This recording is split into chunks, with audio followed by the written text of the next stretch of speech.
Bom dia, bom dia. Bom Bom dia. dia. Quem vai começar a falar mal do PSDB aqui? Fala aí, Felipe. É um dos nossos esportes favoritos, né? Falar mal do PSDB.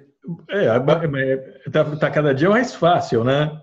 Tá cada dia mais fácil. Agora o Tasso Gereissati está dizendo que não quer falar mal do PT, né?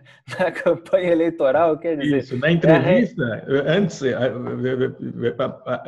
precede essa resposta do Tasso Gereissati uma lambida que ele dá no governador do Ceará, que é do PT e é da turma dele, o tal do Santana, fala uma ótima pessoa, imagina. Nós temos uma relação amigável e é, é, é, a máscara finalmente caiu, né? A gente é, realmente eles são a mesma porcaria. é o ápice do rabo preso, né? Agora está totalmente explícito. Já tinha ficado mais explícito com o áudio do Aécio Neves dizendo que PT, PMDB, PSDB tinham todos que votar para anular, para ter aquela anistia de todos os crimes das eleições passadas, e agora está ficando cada vez mais explícito isso. O PSDB perdeu 4 eleições para o PT, tendo uma postura bastante frouxa, bastante covarde, e E agora agora virou são. petista. Agora Agora eles não virou. perdem mais. Vão É, apoiar o Lula.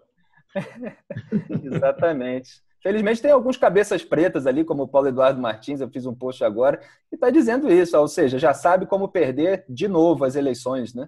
E é isso, Se bem provavelmente. que eu desconfio meio um pouquinho desses cabeças pretas também, porque eles começam a cair nesse pântano aí de ambiguidade. Não falo do teu interlocutor especificamente, mas eles já começam a atirar em várias frentes. A pressão para sair do governo, por exemplo, acabou. Todo mundo já virou a página, usando a expressão do Bruno Araújo, né? Hoje Uhum. e já estão olhando para frente, só que eles não têm uma frente. Eles têm uma retaguarda, eles têm um traseiro descoberto, eles têm o que você quiser, mas eles não têm uma perspectiva. Eles estão associados a um governo bastante impopular. Aí o Tasso diz que o candidato natural seria o Geraldo Alckmin, que tem 4% nas pesquisas. Isso. E não Vai vai vir com bater esse no discurso. PT. Não vai bater no PT, vai vir com esse discurso de experiência administrativa, que é um discurso pouco carismático, de pouco apelo eleitoral, né? E, aliás, a figura do Alckmin nacionalmente também tem essa imagem de ser uma figura sem grande carisma, não é aquele sujeito que o eleitor gostaria de ter à mesa, como se fala lá nos Estados Unidos, para tomar um chopp. Então vai vir com um discurso tecnocrático de sempre, foi esse discurso que fez o PSDB perder em 4 eleições.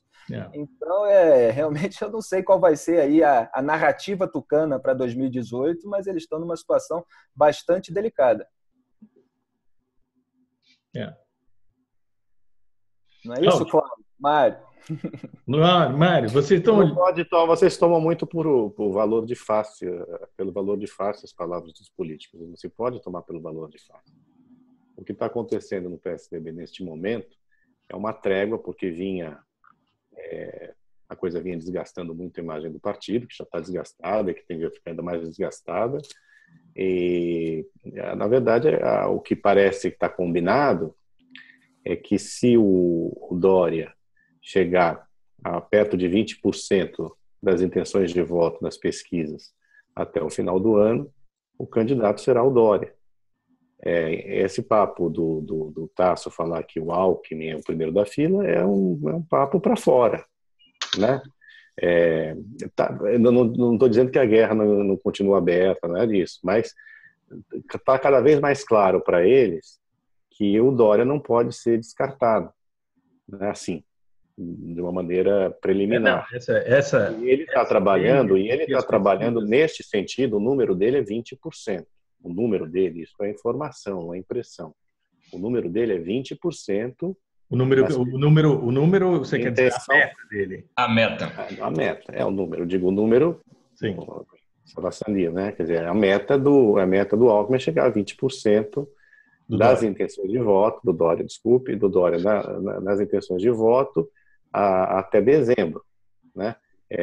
Se será ou não possível, é óbvio que isso é imponderável. Agora, se chegar a 20%, certamente o que vai acontecer que o Alckmin, a contragosto, vai ter que ceder o lugar dele, né? Digamos assim, como se ele tivesse o lugar, né? Mas é assim que colocam os tucanos. Mas o jogo que está sendo jogado, é um jogo que está sendo jogado. Sem dúvida, mas ele não chega a 20% se a face pública do PSDB, com esse tipo de discurso, com a associação ao Michel Temer, se tudo isso contribuir para esfacelar o partido e ridicularizar a imagem que ele não tem. Vocês têm que contar com algumas coisas, nós todos, aliás. Primeiro, o forte sentimento antipetista, que impulsiona, de um lado, tanto o Bolsonaro como também o Dória, principalmente o Dória, né? Os tucanos estão meio perdidos com essa coisa de discurso e tudo mais, mas, evidentemente, os tucanos eles se beneficiam muito do discurso antipetista. O Geraldo Alckmin, que, em termos de administração pública, é um desastre, ele vem sendo seguidamente eleito em São Paulo, o PSDB, por um sentimento antipetista. Essa é a verdade, né? Agora, tem um outro lado, que é o seguinte, que são as alianças locais. A gente não pode, quando a gente enxerga o plano nacional, a gente tende a fazer tábula rasa. Não, o Dória, a notícia do que se tem é que o Dória está costurando muita aliança com o prefeito, principalmente da região de São Paulo, muita aliança com o prefeito de outros estados, não é à toa que ele está viajando tanto, não é só com o governador, com o deputado, mas também com o prefeito. O prefeito tem um papel fundamental em eleição presidencial, gente. E ele sabe disso, Dória. E é o que ele vem tentando fazer. Se vai dar certo ou não, volto a dizer, não é possível saber, né? Mas tem aí um jogo que não é tão às claras assim, que é ali nos interstícios, né, que está sendo feito, né? O que não exime, evidentemente, o PSDB dos erros que ele comete, do discurso ambíguo, né, dessa situação delicada. O PSDB, veja, a gente aqui defendeu que ele entrasse no governo Temer, né? Porque ali tinha uma questão de responsabilidade. Não, eu defendi claramente que ele entrasse. Eu defendi. No primeiro momento, não. Que eles apoiassem um governo. No momento, o Temer se mostrava como uma... Exato, porque no meu ponto de vista, pelo menos não havia esse negócio de apoiar sem participar do governo, inclusive porque a área econômica, muitos nomes que eles conseguiram levar para a área econômica só foram porque o PSDB faz parte do governo. Isso é ponto pacífico, né? Agora, o Temer não continuou sendo o velho Temer de sempre, né? E não deteve, não conseguiu segurar os seus instintos mais primitivos. Então, aí, de fato, o caldo entornou, né? E aí sim, eu acho que o PSDB, na minha opinião, deveria ter pulado fora do governo. Até por uma questão de sobrevivência política, de facilitar a sua sobrevivência política, coisa que ele não fez, né? Claro, aquela gravação com o Wesley mudou tudo. Pois é. Então... Mas a gente, só um parênteses, a gente estava comentando mesmo o conteúdo da declaração, porque essa tática, obviamente, do Dória de se descolar do Alckmin nas pesquisas é bastante clara e ele faz todo esse teatro, assim, de, não, Geraldo Alckmin, o Tasso Gereissati parece que está ecoando esse teatro de que o Alckmin tem a liderança, então eles puxam mesmo o saco, eles bajulam o Alckmin para que eles consigam, através dos números, fazer com que o Alckmin se renda e consinta de modo que não fique rancoroso em relação a eles terem tomado uma iniciativa anterior a se descolar das pesquisas. Quer dizer, nesse momento, outro dado. Botam ele como prioridade, mas tentam se descolar no número para fazer ele consentir. Tem um outro dado também, que é o seguinte: você lançar um candidato oficialmente ou extraoficialmente, mesmo que seja mais assim, com muita antecedência, ajuda a queimar o candidato, né? Tem aí também essa peculiaridade do jogo do brasileiro, né? Agora, no final das contas, Mário, a gente, como você mencionou, a importância das prefeituras, isso só reforça a necessidade que o PSDB terá, seja qual for o candidato, de se aliar ao PMDB, né, que tem a maioria das prefeituras no país. Então, você vê, essa questão, o PMDB ele está ali, né? Ele está entranhado no sistema político brasileiro, e aí as conveniências locais elas têm um papel importante, infelizmente, no jogo nacional. Qual o PMDB também, né? Uma parte do PMDB vai apoiar. O Lula não vai se candidatar. Eu acho que todo esse discurso, a gente está conversando muito sobre esses cenários, mas o Lula não vai chegar lá. E todos os cálculos estão sendo feitos em função disso. Eu não consigo imaginar uma maneira de manter o Lula nessa disputa. Eu também acho que eu suspeito muito dessa já como certeza. Um dado de fato. E as equações são feitas em cima disso. E as dúvidas também são essas. Quer dizer, que cenário nós teremos depois da eliminação da candidatura do Lula? Porque muda um pouco. O discurso, por exemplo, do João Dória perde uma parte Sem dúvida. E essa é provavelmente a aposta atual. Vão surgir outros candidatos. Cria-se um espaço maior para renovação, porque o que fez o Lula até agora foi manter os 30%, mas sugando da Marina, sugando do Ciro Gomes, e não existe mais aquele pedaço de eleitorado, só existe Lula e é minoritário. Então, eu acho que os cálculos estão sendo feitos com essa previsão. E o PMDB também, se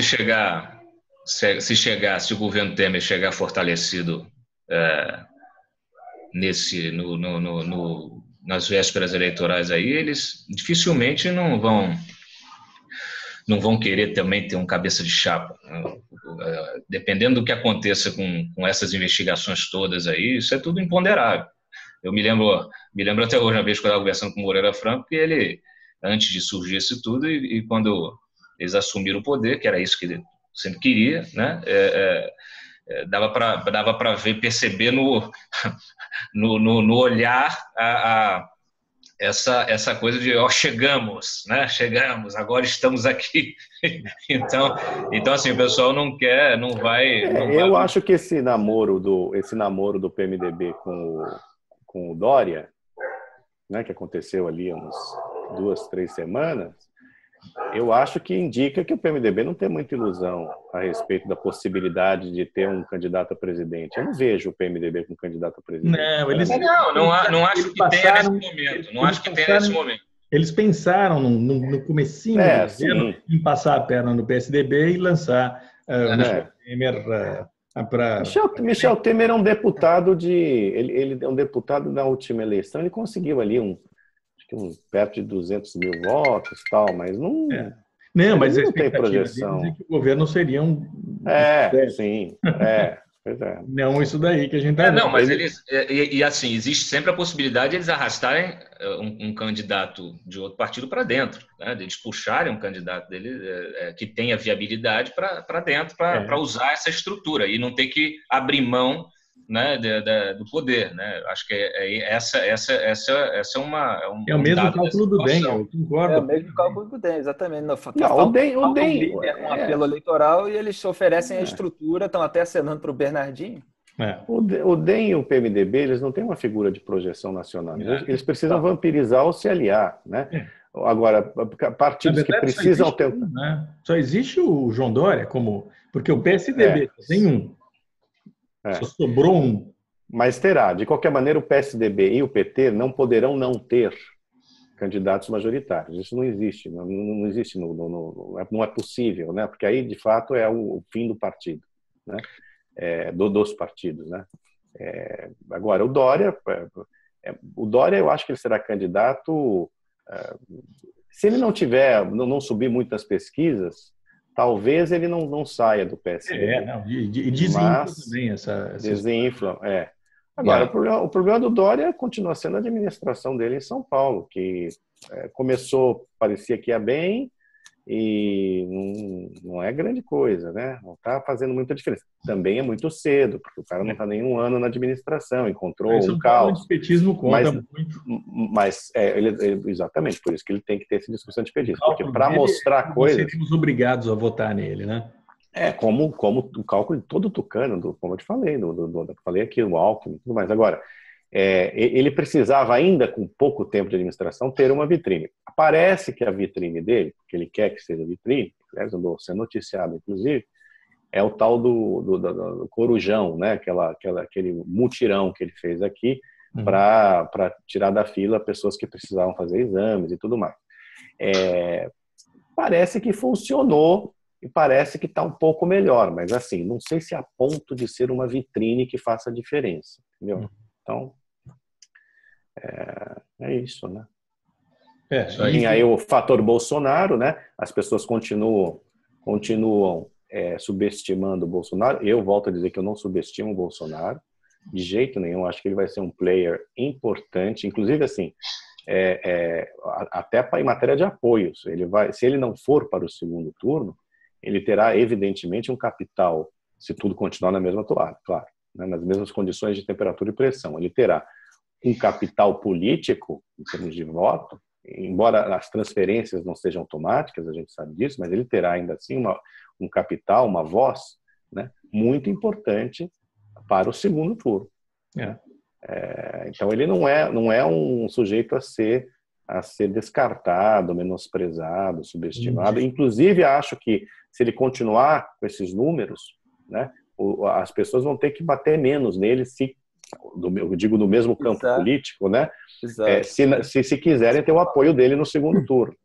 Exatamente. Foi isso, aliás, Mário, era isso que eu ia falar, que o Crivella fez aqui no Rio com a candidatura do Flávio Bolsonaro, do filho do Jair Bolsonaro. O Crivella, no primeiro turno, nos debates, ele fazia perguntas absolutamente tranquilas, sem futucar nada do Flávio Bolsonaro, querendo trazer aquele eleitor, e o Flávio acabou declarando apoio ao Crivella contra o Marcelo Freixo, que era quem estava lá do outro lado do campo no segundo turno, e foi isso que aconteceu. Teve um peso importante porque o Flávio teve um bom posicionamento, ficou revoltado inclusive com o Datafolha, que na véspera colocou ele com a metade dos votos que ele acabou tendo, e aí teve esse apoio no segundo turno, que também vai ser importante. Quer dizer, se um candidato do PSDB, por exemplo, ou qualquer outro que venha a surgir, né, se destaque e ganhe a dianteira em relação ao Bolsonaro, ele provavelmente vai querer tratar o Bolsonaro bem, os eleitores do Bolsonaro bem, para ganhar o apoio no segundo turno,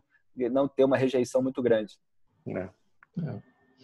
E planos para o país, isso a gente trata em outro momento, porque nenhum deles tem mesmo, então... Não tem e não terá, né? Não terão, né? E não fará. Então o país vai à breca e nós vamos à breca com esses caras aí.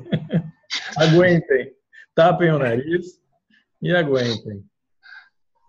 Bom. Mas as privatizações vieram... Só um comentário, né, Diogo? Colocou no site agora o comentário do Gustavo Franco, né, que tem que agradecer a Dilma pela privatização. É engraçado que isso tenha acontecido em função, né, de todo o estouro das contas públicas, que isso não tenha acontecido antes por uma questão de, olha, isso é melhor para o país, né? Que precisou chegar ao fundo do poço. Na verdade, esse foi o grande fracasso do Temer, né? Que nós apontamos desde o comecinho.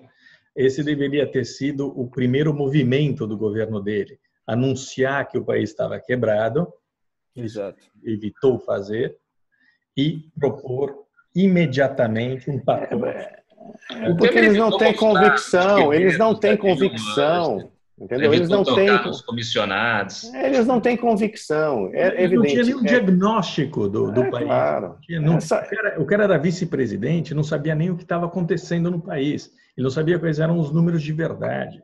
Esse pacote de privatizações, ele só veio justamente para tentar mudar o foco de um governo que está a tal da agenda positiva, né? E está longe de ser, de ser um pacote de privatização de verdade, né? Exato, como você bem apontou. De ser um pacote de privatização de verdade. Não, tem muita coisa requentada, muita coisa que não poderá ser feita. Você pega ali 58 projetos de privatização, você pega ali 56 são concessões. Dessas concessões, sei lá, 2/3 ou metade, pelo menos, é coisa já regular, que é leilão de DNP, da ANEEL, cacete. Falei um dia desses sobre isso.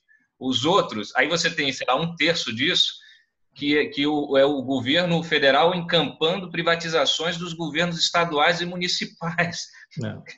Né, de empresas de gás, de saneamento, de iluminação pública, que não tem qualquer participação do governo federal. Aí eles trazem isso para dentro do pacote de privatização do governo federal, simplesmente porque é o BNDES que está fazendo a estruturação dessas privatizações, a pedido, obviamente, de muitos desses governos que não tem condição nenhuma de executar sequer uma licitação.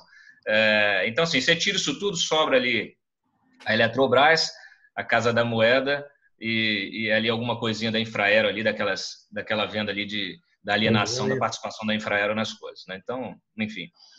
Mas se fizesse isso, seria ótimo. Não, já estava bom. Já estava bom. A gente tem que ver. Como se faz.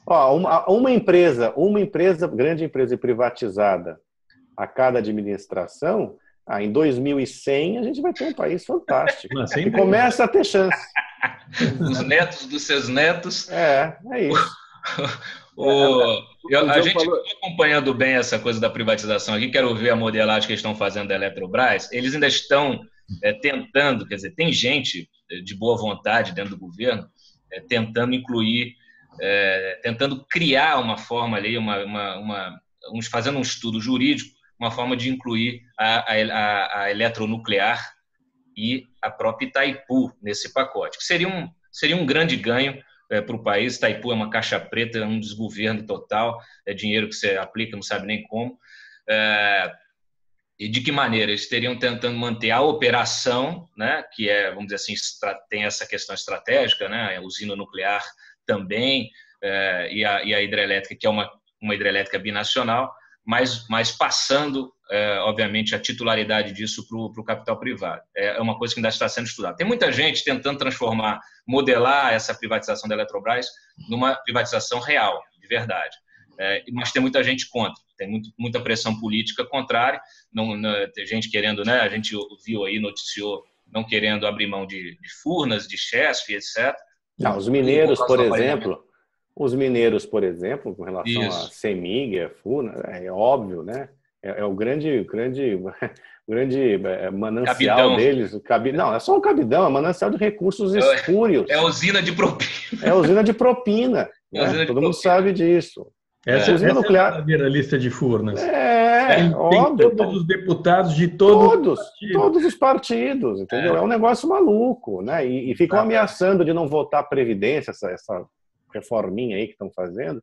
Né? Não vão votar nem a pau se privatizarem a CEMIG. Né? Não, é uma palhaçada. É uma palhaçada. E é um dos motivos pelos quais Michel Temer não saiu reduzindo o Estado. Né? Tem muitos apaniguados ali do PMDB também nessas estatais. Aliás, o Cláudio falou de Itaipu. Itaipu é o paraíso das boquinhas, né? Eu comentei isso outro dia. Tem aquele cargo de conselheiro que eles ganham R$20.800 por mês para participar de 6 reuniões por ano. A Dilma botou lá o João Vacari Neto, botou lá o Jacques Wagner, colocou lá o Roberto Amaral, que era do PSD. Sabe quem foi a diretora financeira da Itaipu durante muitos anos? Glaze Hoffmann. O Thiago Cedrais é advogado da Itaipu. Advogado de Itaipu, Thiago Cedrais. Olha, o Itaipu é um negócio vergonhoso, porque não tem sequer fiscalização do TCU, ninguém entra. Itaipu, você não sabe nem das contas de Itaipu. É um verdadeiro absurdo. Aquilo ali O TCU não conseguiu entrar em Itaipu. Mas se o Temer for fazer privatização, a cada vez que ele for denunciado tiver acuado, né, para implementar uma agenda positiva, tomara que o Janot o denuncie aí várias vezes e as privatizações andem. Né? Seria bom o fator do Wesley. Disse o Mário, falta convicção e falta um plano. Eles não têm plano, eles não têm uma ideia, eles não sabem o que fazer, eles não têm convicção a respeito de nada. Então, é muito difícil agir quando você não de fato, não tem nenhuma ideia a respeito das coisas. E você não tem um projeto. Eles têm ideia, algumas ideias eles têm. Mas você está falando de coisa suja, você tem que ter um pouco... A área de marketing, por exemplo, eles têm um plano mirabolante na área de marketing do governo. Não tenho a menor dúvida de que eles têm estão executando, que é uma maravilha. Você vê da reforma política, as tentativas de abafar a Lava Jato, eles têm imaginação. Mas o plano para o bem, a gente está falando de algo para o bem pelo menos para salvar o país da bancarrota, aí tem que ter um mínimo de perspectiva, né? De saber o que vai acontecer lá adiante. É o partido do fisiologismo, né? O PMDB que fica ali no início. Vai acabar o nosso vai acabar a nossa linha. Então, eu me despeço de vocês até segunda-feira. Até, abraço. Tchau, Tchau, bom final de semana a todos.